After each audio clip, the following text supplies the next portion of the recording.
La lettre recommandée arriva un mardi matin, la pluie battante assaillant la côte de Port-Carroll avec la force de projectiles contre du verre. Jonah Grieve berçait l'enveloppe entre ses mains burinées, son regard fixé sur l'entête gaufrée du cabinet juridique tandis que son café refroidissait sur son établi. 3 décennies passées à restaurer des meubles avaient cultivé en lui une patience, mais la formulation formelle de la correspondance alluma un malaise lancinant dans son estomac. « Monsieur Grieve, commençait-elle. Votre présence est requise lors de la lecture du testament de Harold Westman, décédé. Vous êtes désigné comme bénéficiaire secondaire dans son dernier testament. Cependant, nous avons reçu des documents du bénéficiaire principal contestant votre capacité mentale à recevoir un quelconque héritage. Bénéficiaire principal. Jonah enregistra le nom seulement après une deuxième lecture. Celia Grieve, sa femme. Les limites de l'atelier parurent se rétrécir brusquement, des nuées de sueur tourbillonnant dans la faible lumière qui filtrait à travers les vitres striées de pluie. Harold Westman avait été un client quelques années auparavant, un veuf âgé qui avait engagé Jonah pour rajeunir une salle à manger victorienne. Leurs interactions s'étaient limitées à des échanges polis concernant les veines du bois et les options de finition. Pourquoi Harold lui léguerait-il quoi que ce soit? Et pourquoi Celia affirmerait-elle son incompétence mentale? Jonah déposa la lettre et saisit son téléphone. Le numéro de Celia renvoyait directement à la messagerie vocale. Son ton enjoué et professionnel annonçait son occupation avec les événements côtiers et promettait un retour rapide des appels. Elle était occupée tard dans la nuit, orchestrant fréquemment un forfait de croisière d'entreprise pour la clientèle la plus prisée de la société. Le cabinet d'avocats Hines et Associés occupait une résidence victorienne rénovée sur Pine Street, ses ornements en pain d'épices peints d'un gris sombre et funèbre. Aubrey Hines accueillit Jonah dans une salle de conférence encombrée, imprégnée de l'odeur de livres anciens et de cire au citron. Elle était plus jeune qu'il ne l'avait imaginé, peut-être 40 ans, son regard vif derrière des lunettes à monture métallique. « Je vous prie d'excuser la confusion, monsieur Grieve, déclara-t-elle. Aubrey disposa des documents sur la table en acajou. Le testament de monsieur Westman est assez simple. Il a légué sa maison et ses placements à votre femme, avec une clause prévoyant que vous receviez son atelier et ses outils si elle décédait avant lui ou devenait incapable d'hériter. Mais elle essaie de m'empêcher de recevoir quoi que ce soit. C'est là que les choses se compliquent. Aubrey sortit un dossier manille. Il y a 3 mois, votre femme a soumis des documents alléguant que vous souffrez de dépression sévère et que vous avez été hospitalisé pour une évaluation psychiatrique. Elle a fourni une procuration, prétendument signée par vous, lui accordant le contrôle de vos affaires juridiques et financières. Les mains de Jonah devinrent froides. Je n'ai jamais été hospitalisé. Je n'ai jamais signé de procuration. L'expression d'Aubrey devint grave. J'espérais que vous diriez ça. Elle fit glisser une photocopie sur la table. Est-ce votre signature? Le document avait une apparence officielle, portant l'entête de l'hôpital général Mercy. Son nom était clairement dactylographié, et une signature ressemblant à la sienne était griffonnée en bas. Cependant, quelque chose clochait avec le J de Jonah, il était trop arrondi, trop délibéré. C'est un faux. Je vous crois. La question centrale est de savoir pourquoi votre femme fabriquerait des documents psychiatriques pour vous empêcher d'hériter d'outils et d'un atelier modeste. Jonah examina les papiers une fois de plus. Les sommes en jeu n'étaient pas substantielles. Peut-être 30 000 $ en équipement, ainsi que des outils à main anciens. Rien d'assez important pour justifier la destruction d'un mariage, à moins qu'il n'y ait quelque chose de plus en jeu. Qu'est-ce que Harold a légué exactement à Celia? Aubrey hésita. La maison est évaluée à environ 400 000 $, mais il y a aussi un coffre-fort et divers comptes d'investissement. Je ne possède pas encore les chiffres exacts. Comment connaissait-il Celia? Je ne l'ai rencontrée qu'à 2 reprises. Selon ses notes, elle l'a contacté l'année dernière au sujet de services de planification successorale. Apparemment, elle a mentionné être mariée à quelqu'un qui avait effectué un travail exemplaire sur ses meubles. La chronologie troublait Jonah. Il avait rénové la salle à manger d'Harold 3 ans auparavant. Pourquoi le vieil homme déciderait-il soudainement de tout léguer à une femme qu'il connaissait à peine? Ce soir-là, Jonah était assis dans son camion en face de Coastal Events, observant Celia à travers les fenêtres du bureau. Elle se déplaçait avec une efficacité éprouvée, gesticulant avec animation tout en étant engagée dans une conversation téléphonique. Ses cheveux noirs étaient coiffés en un chignon élégant qu'elle affectionnait pour les occasions professionnelles, et elle portait le blazer marine qu'il lui avait offert pour Noël. Elle lui apparaissait comme une étrangère. Lorsque Célia sortit finalement, elle sourit et fit un signe de la main comme si rien ne s'était passé. « Salut, chérie. Je te prie de m'excuser pour mon retard. La croisière Henderson est en train de virer à la catastrophe. » Elle s'installa sur le siège passager, apportant avec elle le parfum d'un parfum coûteux, et quelque chose d'autre. « Une eau de Cologne qu'il ne reconnaissait pas. Comment s'est passée ta journée ?» demanda-t-elle en examinant son reflet dans le miroir du pare-soleil. « Intéressante. J'ai reçu un appel d'un avocat concernant la succession d'Harold Westman. » La main de Célia se figea sur le miroir. « Harold qui ? Le vieil homme dont j'ai restauré les meubles, tu te souviens ? Tu avais fait remarquer qu'il te rappelait ton grand-père. » « Ah, oui, c'est vrai. » Elle referma brusquement le pare-soleil. « Qu'est-ce qu'il en est de sa succession ? » « Il est décédé et m'a légué quelques outils dans son testament. »« C'est gentil. » Sa voix resta soigneusement neutre. « Ça ne doit probablement pas valoir grand-chose. » Jonah étudia son profil pendant qu'ils rentraient chez eux. « L'avocat a mentionné que tu avais déposé des documents affirmant que j'étais mentalement instable. » Célia se tourna vers lui, son expression se transformant en une surprise inquiète. « Quoi ? C'est absurde. Pourquoi ferais-je ça ? C'est précisément ce que je me demande. Il doit y avoir un malentendu. Je vais les contacter demain et régler ça. » Cependant, elle n'appela pas.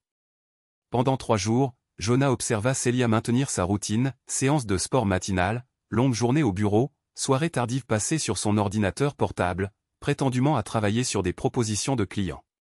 Elle naviguait dans leur maison comme quelqu'un qui se prépare à partir, bien qu'elle ne montrât aucun signe de préparatif de bagages. Le vendredi, Jonah se rendit à l'hôpital Mercy Général et demanda des copies de ses dossiers médicaux. La réceptionniste, une femme d'apparence fatiguée aux cheveux grisonnants, effectua 2 recherches dans le système informatique. « Je suis désolé, monsieur Grieve. Nous n'avons aucune trace de soins que vous auriez reçus ici. Qu'en est-il d'une évaluation psychiatrique ou d'une hospitalisation ? » Rien. Êtes-vous certain d'être dans le bon hôpital ? Jonah la remercia et s'assit sur le parking, le regard fixé sur les faux documents. Quelqu'un avait monté une machination élaborée concernant sa santé mentale. Quelqu'un qui connaissait son nom et son adresse complets, et qui pouvait reproduire sa signature suffisamment bien pour tromper un observateur occasionnel. Quelqu'un qui partageait son domicile. Le lendemain matin, pendant que Célia assistait à sa séance de yoga habituelle du samedi, Jonah fouilla leur bureau à domicile commun. Il avait toujours été soucieux de respecter sa vie privée, mais les documents frauduleux changeaient tout. Les tiroirs de son bureau étaient verrouillés, mais pas le petit classeur. À l'intérieur, il découvrit des dossiers étiquetés avec des noms familiers. Leur société de crédit immobilier, leurs assureurs, leurs relevés de cartes de crédit. Pourtant, il y avait aussi des documents qu'il n'avait jamais vus auparavant, une police d'assurance vie sur lui pour 200 000 $, contractée 6 mois plus tôt. Des demandes de cartes de crédit à son nom qu'il n'avait jamais signées, et au fond de la pile, un dossier marqué Succession HW.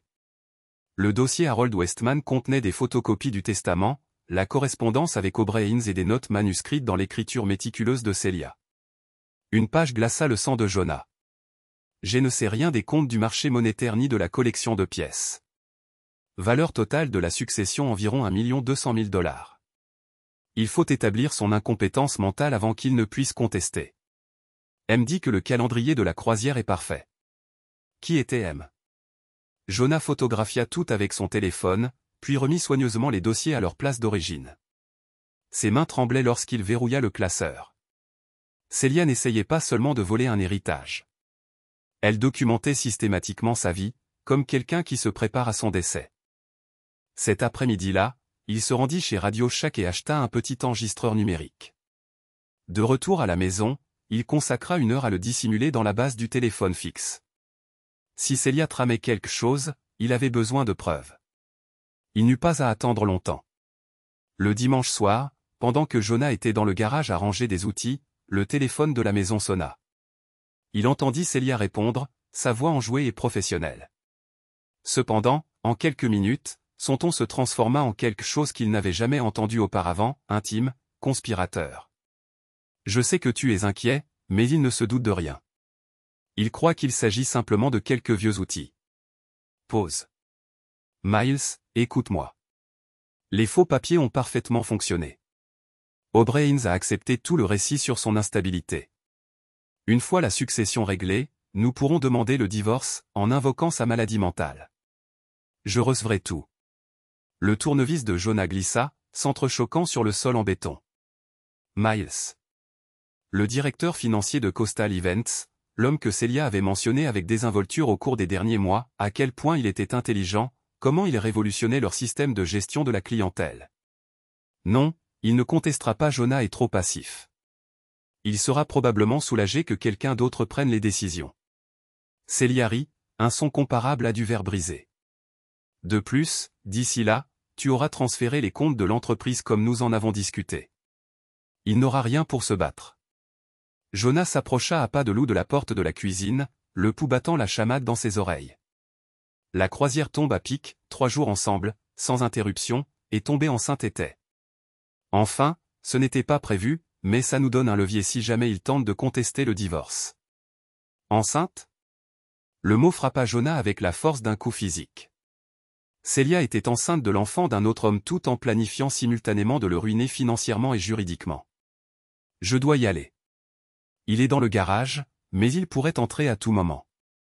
Moi aussi, je t'aime. Le téléphone raccrocha, et Jonah entendit les talons de Celia claquer sur le carrelage de la cuisine.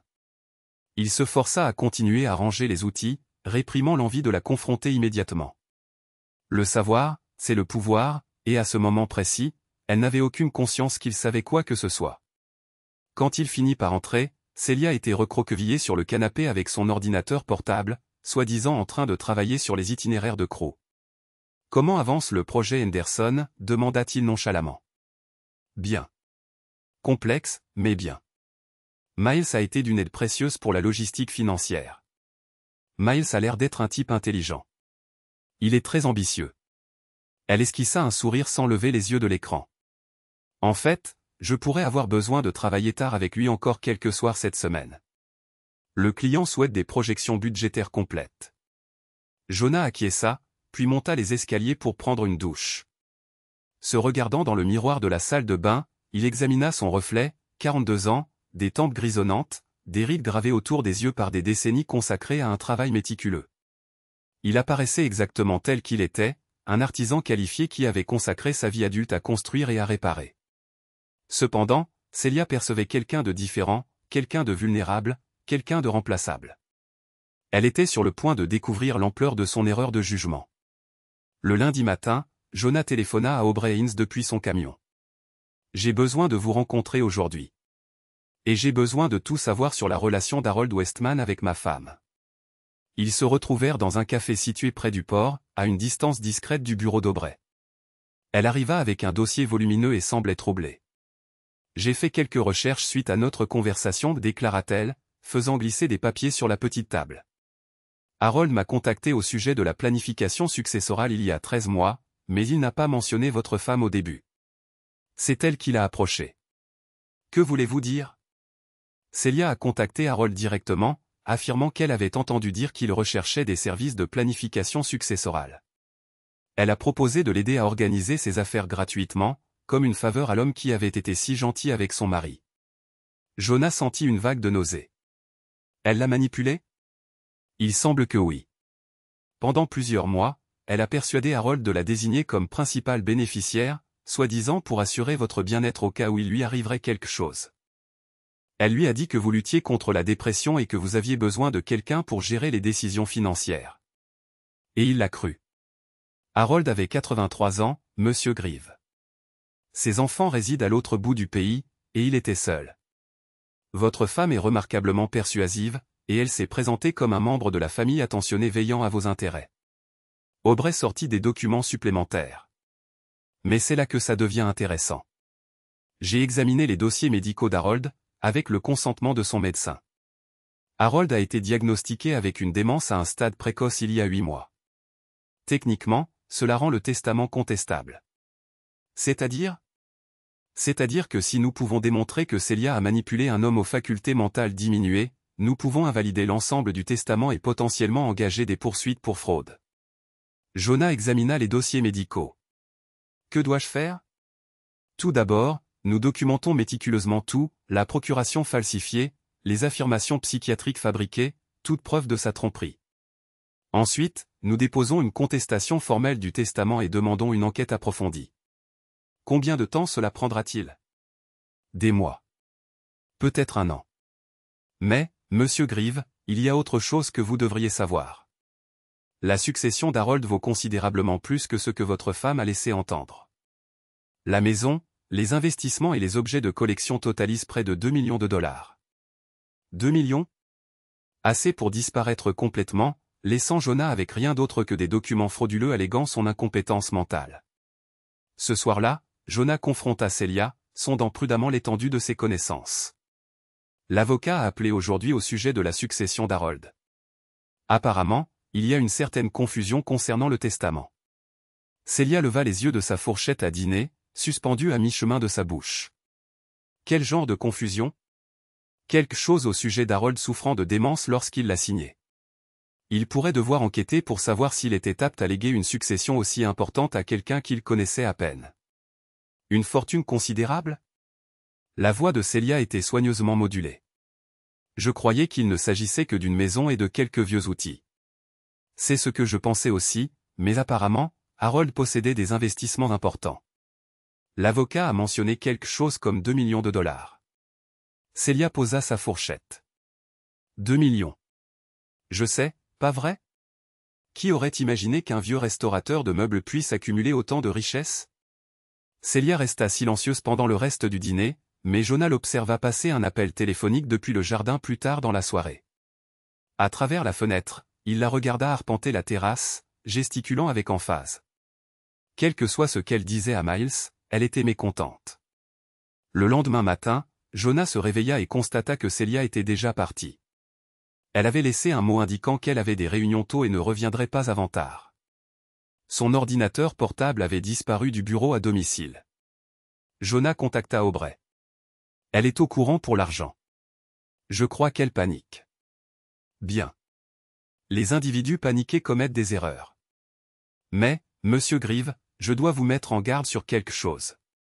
J'ai effectué une vérification de solvabilité sur vous hier. Quelqu'un a ouvert des comptes à votre nom depuis des mois, des cartes de crédit, une demande de deuxième hypothèque, et même un prêt commercial. Elle usurpe mon identité? Plus que cela, elle a construit un profil financier qui vous dépeint comme imprudent et instable. Combiné aux faux documents psychiatriques, elle pourrait potentiellement vous faire déclarer incompétent et prendre le contrôle de tous vos biens. Jonah ressentit une sensation d'enfermement. Quelle est ma prochaine étape? Nous passons à l'offensive. Retrouvez-moi à mon bureau dans une heure et apportez tous les documents que vous possédez concernant votre entreprise, vos biens et vos comptes financiers. Les 3 heures qui suivirent furent un tourbillon de paperasse. Aubrey aida Jonah à établir une fiducie révocable avec lui-même comme seul fiduciaire, protégeant ainsi efficacement son entreprise et ses biens contre quiconque revendiquerait une procuration. Ils déposèrent des plaintes officielles concernant l'usurpation d'identité et exigèrent des enquêtes sur les faux documents. Plus important encore, ils préparèrent une contestation complète du testament d'Harold Westman. Cela devrait vous protéger légalement, dit Aubrey en scellant les documents dans une grande enveloppe. Mais, monsieur Grieve, je dois vous interroger, quelles sont vos intentions concernant votre mariage? Jonah regarda par la fenêtre la rue principale de Port Carroll, observant les gens vaquer à leurs occupations quotidiennes. Je vais lui donner exactement ce qu'elle avait prévu de me donner. Ce qui est rien. Cet après-midi-là, Jonah se rendit dans 3 banques et transféra tous les comptes conjoints à son nom propre. Seules des années de revenus constants en tant que restaurateur de meubles et inspecteur en bâtiment lui avaient permis d'avoir un bon crédit et des relations solides avec les institutions financières locales. Lorsqu'il expliqua que quelqu'un avait falsifié sa signature et ouvert des comptes frauduleux, les directeurs de banque se montrèrent compréhensifs et protecteurs. Le soir, chaque carte de crédit et chaque compte courant auquel Celia avait accès était gelé ou clôturé. Elle découvrit les changements lorsque sa carte fut refusée à l'épicerie. Jonah l'attendait dans le salon lorsqu'elle fit irruption par la porte d'entrée, les sacs d'épicerie abandonnés dans la voiture. « Qu'est-ce que tu as fait » demanda-t-elle, le visage rouge de colère. « Je me suis protégé contre l'usurpation d'identité. » L'usurpation d'identité? De quoi parles-tu? Jonah produisit des copies imprimées des rapports de crédit qu'Aubrey avait demandés. Quelqu'un a ouvert des comptes à mon nom depuis des mois, contractant des prêts, demandant des cartes de crédit, tentant même d'obtenir une deuxième hypothèque sur notre maison. Les yeux de Célia se portèrent sur les papiers, puis revinrent sur son visage. C'est impossible. Tu as dû oublier. Je n'ai rien oublié, Célia. Tout comme je n'ai pas oublié de signer une procuration ou d'être hospitalisé pour une évaluation psychiatrique. La couleur quitta son visage. Jonah, je ne sais pas ce que tu insinues. Je n'insinue rien. J'énonce des faits. Il se leva, et pour la première fois dans leur mariage, elle recula d'un pas. Tu as falsifié des documents pour me faire passer pour un déséquilibré mental. Tu as manipulé un vieil homme mourant pour qu'il te lègue ses biens, et tu as usurpé mon identité pour construire un dossier afin de me faire déclarer incompétent. C'est fou. Tu es paranoïaque. Vraiment? Alors explique ça. Jonah lança l'enregistrement de dimanche soir, la voix de Célia emplissant la pièce avec une clarté cristalline. Miles, écoute-moi. Les faux papiers ont parfaitement fonctionné. O'Brien a gobé toute l'histoire sur son instabilité. Une fois la succession réglée, nous pourrons demander le divorce en invoquant sa maladie mentale. J'aurai tout. Célia s'effondra lourdement sur le canapé, le visage blême. Jonah, s'il te plaît, laisse-moi expliquer. Expliquer quoi? Que tu es enceinte de l'enfant d'un autre homme. Que tu as prévu de me détruire financièrement et légalement? Que tu as convaincu un vieil homme solitaire atteint de démence de te léguer 2 millions de dollars? 2 millions? Sa voix était à peine audible. Tu n'étais pas au courant du montant exact, n'est-ce pas? Tu pensais qu'il n'y avait que la maison et quelques outils, mais Harold valait bien plus que tu ne l'imaginais. Célia leva les yeux vers lui, une lueur de peur dans le regard. Qu'est-ce que tu vas faire? Jonah se dirigea vers la porte d'entrée et l'ouvrit. Je vais t'offrir la même opportunité que tu projetais de m'offrir. Rien. Tu ne peux pas me jeter dehors. C'est ma maison aussi. En réalité, non. J'ai acheté cette maison 3 ans avant notre mariage. Elle est à mon nom exclusivement depuis le début. Vérifie l'acte de propriété si tu as des doutes. Célia le regarda comme si elle découvrait un inconnu. Qui es-tu? Je suis l'homme que tu croyais trop faible pour riposter. La voix de Jonah restait calme. En fait, tu as 30 minutes pour emballer ce que tu peux emporter. Après ça, je change les serrures. Jonah, s'il te plaît. On peut arranger ça. On peut consulter. Non, on ne peut pas. Il jeta un coup d'œil à sa montre. 29 minutes. Célia se précipita à l'étage, et Jonah entendit des tiroirs claquer, des portes de placard cogner. Elle pleurait, mais il ne ressentait rien. La femme qui sanglotait dans sa chambre était une inconnue qui complotait sa perte depuis des mois. Elle descendit les escaliers en portant 2 valises et sa sacoche d'ordinateur. Du mascara coulait sur ses joues. Où suis-je censé aller? Ce n'est plus mon problème. Et le bébé? Quoi le bébé? Il n'est pas de moi. Célia tendit la main vers son bras, mais il recula. Jonah, j'ai fait des erreurs, mais on peut les réparer. Je t'aime. Non, tu ne m'aimes pas. Tu aimes ce que tu pensais pouvoir soutirer de moi. Après son départ, Jonah s'assit dans la maison silencieuse et téléphona à un serrurier. Puis, il ouvrit une bouteille de vin, un excellent pinot noir qu'il gardait pour leur anniversaire, et commença à planifier ses prochaines actions. La première impliquait une visite à Miles Beaumont. Coastal Events occupait un édifice moderne surplombant le port, construit de verre et d'acier et conçu pour impressionner les clients fortunés qui planifiaient des vacances extravagantes. Jonah avait déjà assisté à 2 fêtes d'entreprise à cet endroit, souriant avec insincérité et engageant des conversations superficielles pendant que Miles tenait la cour, captivant tout le monde avec des anecdotes sur des stations balnéaires somptueuses et des expéditions exclusives en yacht. Maintenant, alors qu'il se tenait dans le hall du bâtiment à 7 heures du matin, Jonah se sentait transformé en une personne différente. La semaine précédente avait érodé sa nature confiante, laissant derrière elle une attitude endurcie. Miles arriva à 7h30, impeccablement vêtu d'un costume coûteux et portant une mallette en cuir. Il sembla surpris de trouver Jonah qui l'attendait près des ascenseurs. « Jonah, qu'est-ce qui t'amène ici si tôt ?» demanda Miles. « Il faut qu'on parle. »« Tout va bien ? Tu as l'air. » Il jeta un coup d'œil autour du hall désert. « J'ai l'air d'un homme qui a découvert l'infidélité de sa femme avec son supérieur, couplé à son projet de détourner 2 millions de dollars de la succession d'un homme décédé. » Miles se figea complètement. Je crois qu'il y a un malentendu, affirma-t-il. Il n'y a pas de malentendu.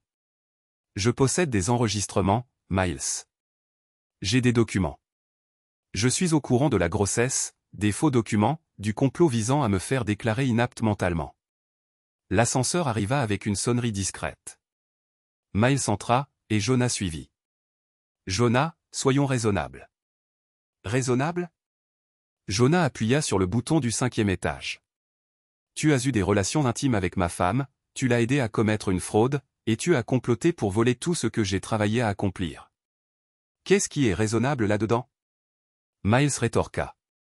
Écoute, Celia et moi, c'est juste arrivé. On n'a jamais voulu que ça prenne de telles proportions. Mais ça a pris de telles proportions. La question est, que se passe-t-il ensuite?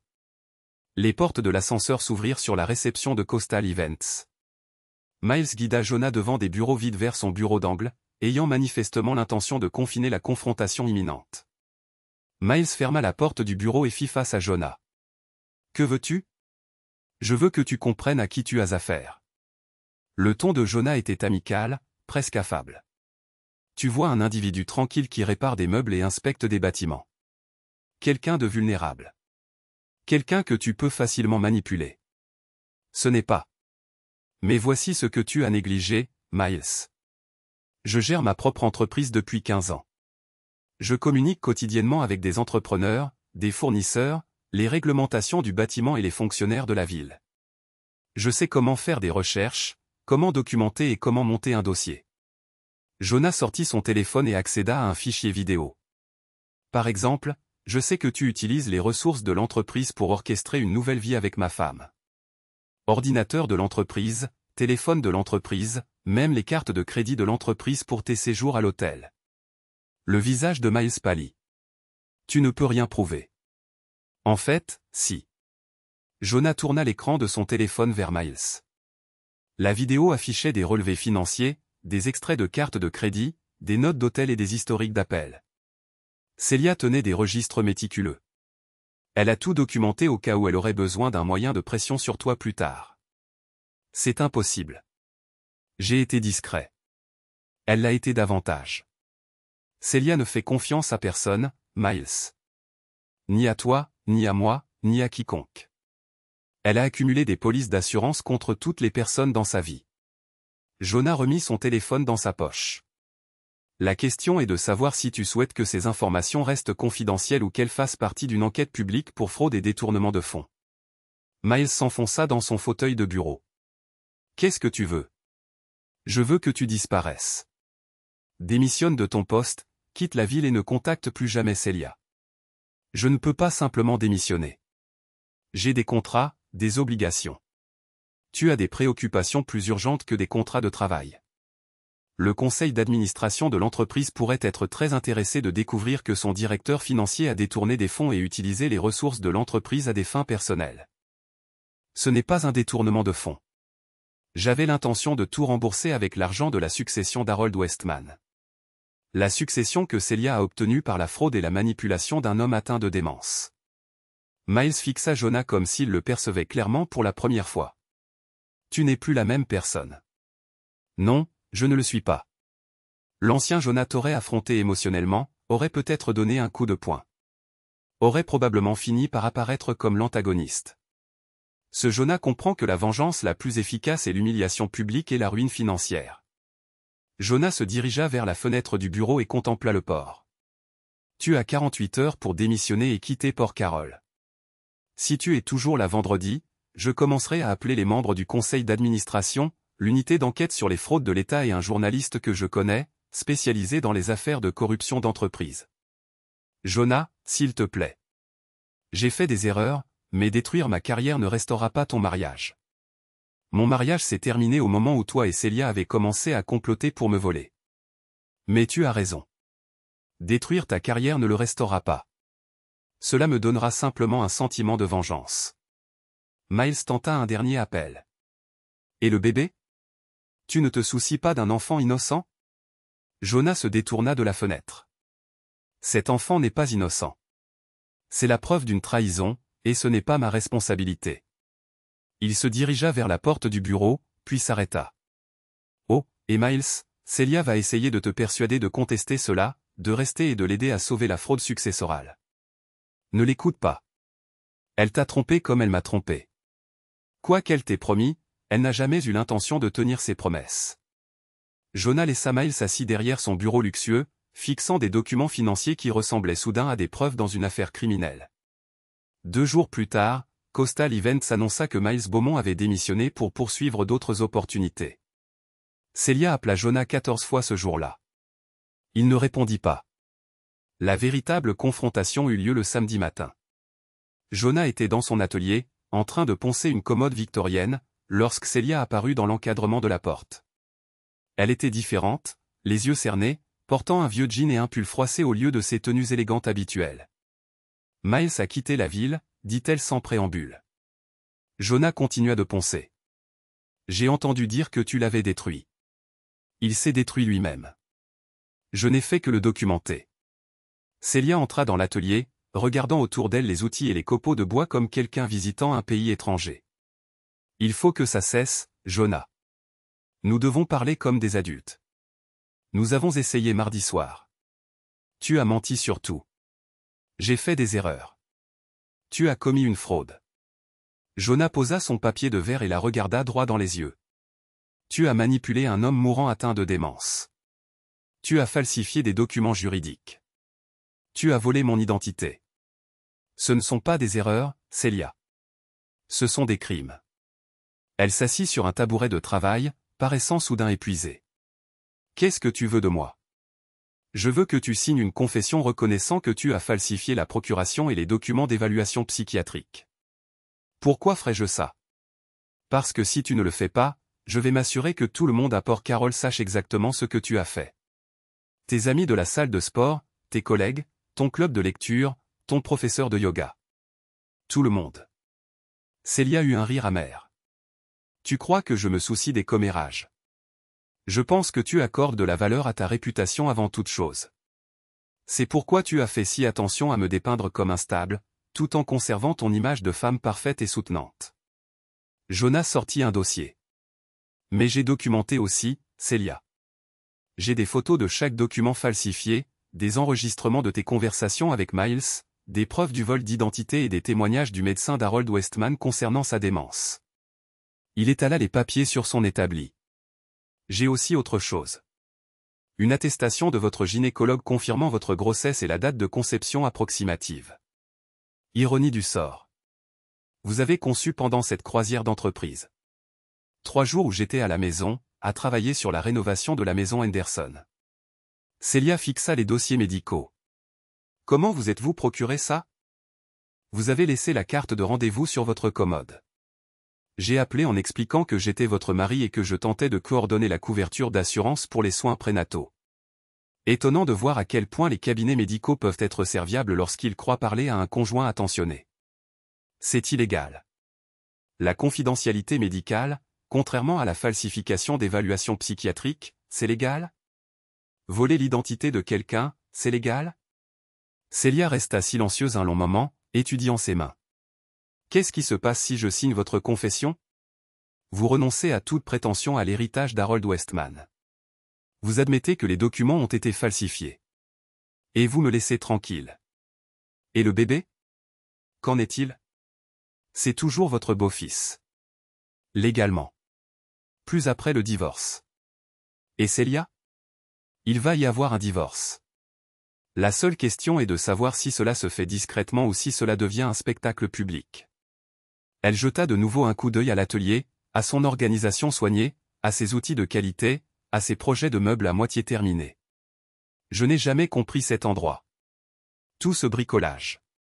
Non, jamais.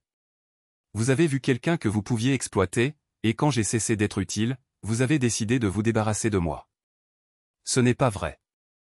Alors expliquez la police d'assurance vie que vous avez souscrite à mon nom il y a 6 mois. 200 000 $. Expliquez les cartes de crédit que vous avez ouvertes à mon nom. Expliquez les documents psychiatriques falsifiés conçus pour me faire passer pour une personne suffisamment instable pour se suicider. Celia se figea. Je n'ai jamais prévu que vous vous fassiez du mal.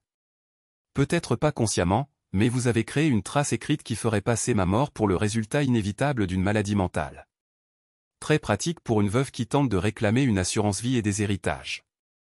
Vous êtes paranoïaque. Vraiment? Alors pourquoi avez-vous cherché le moyen le plus rapide de faire déclarer quelqu'un mort lorsqu'il disparaît? J'ai trouvé ça dans votre historique de navigation, Celia. Juste à côté de recherches sur le délai avant que personne disparue soit présumée décédée et versement d'assurance vie. Conjoint disparu. La couleur quitta son visage. Je me renseignais sur les options.